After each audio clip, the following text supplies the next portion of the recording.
السلام علیکم 7th class یہ آپ کا اسلامیات کا لیکچر نمبر 3 ہے۔ آج ہم چیپٹر نمبر 3 پڑھیں گے۔ چیپٹر نمبر 3 کا سبق number 5، chapter number 3 lesson number 5۔ امید کرتی ہوں کہ آپ سب خیریت سے ہوں گے۔ اپنی کتابیں کھولیے، سبق نمبر 5 باب نمبر 3 کا سوم۔ Okay, let's get started. اعوذ باللہ من الشیطان الرجیم، بسم اللہ الرحمن الرحیم۔ شروع اللہ کے نام سے جو بڑا مہربان نہایت رحم کرنے والا ہے۔ اسلامیات جماعت ہفتم۔ آج ہم پڑھیں گے وصال، حضور پاک صلی اللہ علیہ وسلم کا وصال۔ حجت الوداع سے فارغ ہو کر آپ صلی اللہ علیہ وسلم مدینہ منورہ تشریف لے آئے۔ آپ صلی اللہ علیہ وسلم اپنا زیادہ وقت عبادت الہی میں گزارتے تھے۔ جب آپ نے خطبہ حجت الوداع دیا مکہ میں، پھر آپ مدینہ واپس آئے اور زیادہ وقت عبادت میں گزارنے لگے۔ انہی دنوں آپ صلی اللہ علیہ وسلم 19 صفر 11 ہجری کو علیل ہو گئے، کافی بیمار ہو گئے، لیکن علالت کے باوجود آپ صلی اللہ علیہ وسلم نماز کی امامت خود ہی فرماتے تھے، لیکن پھر بھی نماز خود پڑھانے جاتے مسجد میں۔ علالت کے چوتھے روز آپ صلی اللہ علیہ وسلم کی قبرستان میں تشریف لے گئے۔ وہاں سے واپسی پر مرض نے مزید شدت اختیار کر لی کہ جب آپ بیمار ہوئے تو چوتھے روز آپ جنت البقیع قبرستان جو تھا وہاں تشریف لے گئے، لیکن جو آپ کی جو کی ازواج مطہرات سے اجازت لے کر حضرت عائشہ رضی اللہ تعالیٰ عنہ کے حجرے میں سکونت اختیار فرمائی کہ اپنی باقی بیویوں سے اجازت لی کہ میں عائشہ کے حجرے میں رہنا چاہتا ہوں، اور حضرت عائشہ رضی اللہ تعالیٰ عنہ کے حجرے میں تشریف فرمائے۔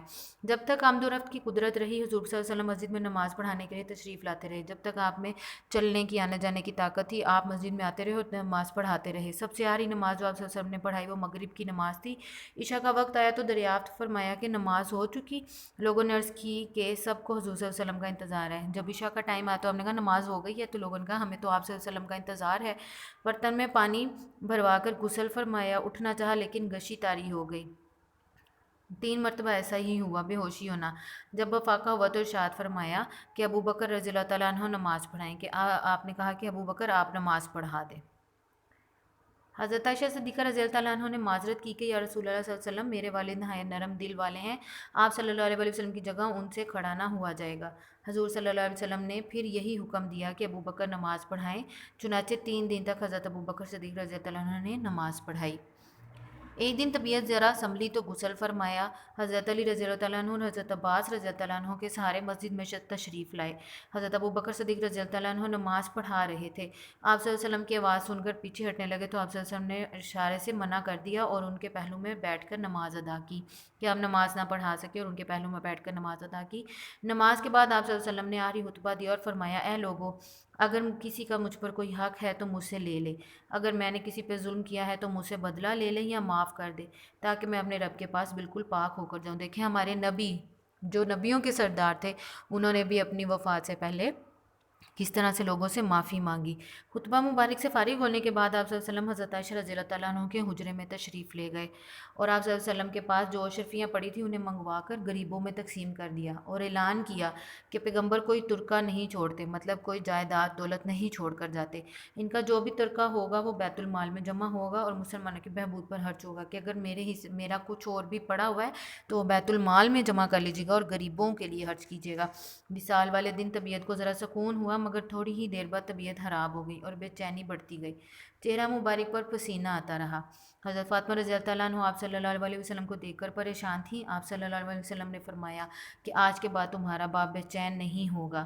آخر سپہر کے وقت آپ صلی اللہ علیہ وسلم نے مسواک کی اور پھر انگلی اٹھا کر 3 مرتبہ فرمایا کہ اب صرف بڑا رفیق درکار ہے، مطلب اللہ درکار ہے۔ اس کے بعد آپ صلی اللہ علیہ وسلم کا وصال ہو گیا، آپ صلی اللہ علیہ وسلم کی وفات ہوئی۔ یہ واقعہ 12 ربیع الاول 11 ہجری بروز سوموار کو پیش آیا۔ اس وقت آپ صلی اللہ علیہ وسلم کی عمر 63 سال تھی، 63 ایئرز۔ وصال کی خبر سنتے ہی صحابہ کرام رضی اللہ تعالیٰ عنہ انتہائی غمگین ہو گئے۔ بعض کو تو آپ صلی اللہ علیہ وسلم کے وصال کا یقین ہی نہیں آتا تھا۔ حضرت عمر رضی اللہ تعالیٰ عنہ کی یہ حالت ہو گئی کہ تلوار لے کر باہر کھڑے ہو کر کہنے لگے کہ جو شخص یہ کہے گا کہ رسول اللہ صلی اللہ علیہ وسلم وصال فرما گئے ہیں، میں اس کا سر اڑا دوں گا۔ صحابہ کی محبت کا اندازہ دیکھیے۔ اس دوران حضرت ابو بکر صدیق رضی اللہ تعالیٰ عنہ اندر تشریف لے گئے اور رسول اللہ صلی اللہ علیہ وسلم کی زیارت کرنے کے بعد باہر آئے اور ایک مختصر سا خطبہ دیا، جس میں حضرت عمر فاروق رضی اللہ تعالیٰ عنہ کو وصال کا یقین آ گیا۔ حضرت علی رضی اللہ تعالیٰ عنہ اور حضرت فضیل بن عباس رضی اللہ تعالیٰ عنہ نے آپ صلی اللہ علیہ وسلم کو غسل دیا۔ اگلے روز آپ صلی اللہ علیہ وسلم کا جسم اطہر حضرت عائشہ رضی اللہ تعالیٰ عنہ کے حجرے میں دفن کر دیا گیا۔ وہیں آپ صلی اللہ علیہ وسلم کا روزہ مبارک ہے۔ آج جہاں آپ کا روزہ مبارک ہے اس جگہ پر آپ کی وفات ہوئی۔ نیکسٹ، تفصیلی جوابات دیں، ٹھیک ہے۔ دل کو کچھ ہو رہا ہے یہ پڑھ کے، آپ کو ہو رہا ہے کہ نہیں ہو رہا؟ ہمارے لیے پڑھا آج ہم نے۔ علالت کے دوران آپ صلی اللہ علیہ وسلم نے آخری خطبہ میں کیا فرمایا؟ جب آپ بیمار تھے تو آپ نے جو آخری خطبہ دیا اس میں آپ نے کیا فرمایا؟ یہ آپ کے فرسٹ پیج جو تھا اس پہ ہے۔ نماز کے بعد آپ صلی اللہ علیہ وسلم نے آخری خطبہ دیا اور فرمایا ہے لوگو اگر کسی کا مجھ پر کوئی حق ہے تو مجھ سے لے لے، اگر میں نے کسی پر ظلم کیا ہے تو مجھ سے بدلہ لے لے یا معاف کر دے تاکہ میں اپنے رب کے پاس بالکل پاک ہو کر جاؤں۔ آگے سوال نمبر 2، آپ صلی اللہ علیہ وسلم خطبہ سے فارغ ہو کر کہاں گئے اور کیا کام کیا؟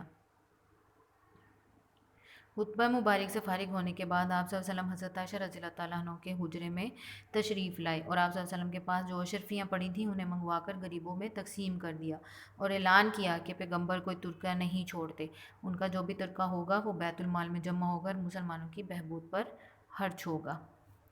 Diary do homework of 2 long question answers on your register question answers. ان دونوں لانگ کوسچن آنسرز کا آپ نے اپنے رجسٹر پر ہوم ورک کرنا ہے اور اس ریڈنگ کو آپ نے اچھی طرح سے لرن کرنا ہے۔ آپ کو پتہ ہو کہ آپ صلی اللہ علیہ وسلم کی وفات کس طرح سے ہوئی، آپ نے کون سی نماز کے بعد پڑھائی اور کون سی نماز نہ پڑھائی، کہاں پر آپ تشریف فرما ہوئے، کس کے حجرے میں رہے، کب وفات ہوئی، یہ سب آپ نے یاد کرنا ہے اور ان دونوں کوسچنز کا ہوم ورک کر کے اپنے رجسٹر پر آپ نے ان دونوں کوسچنز کو سوال نمبر الف اور بے کو بھی آپ نے یاد کرنا ہے۔ اپنا بہت بہت خیال رکھیے۔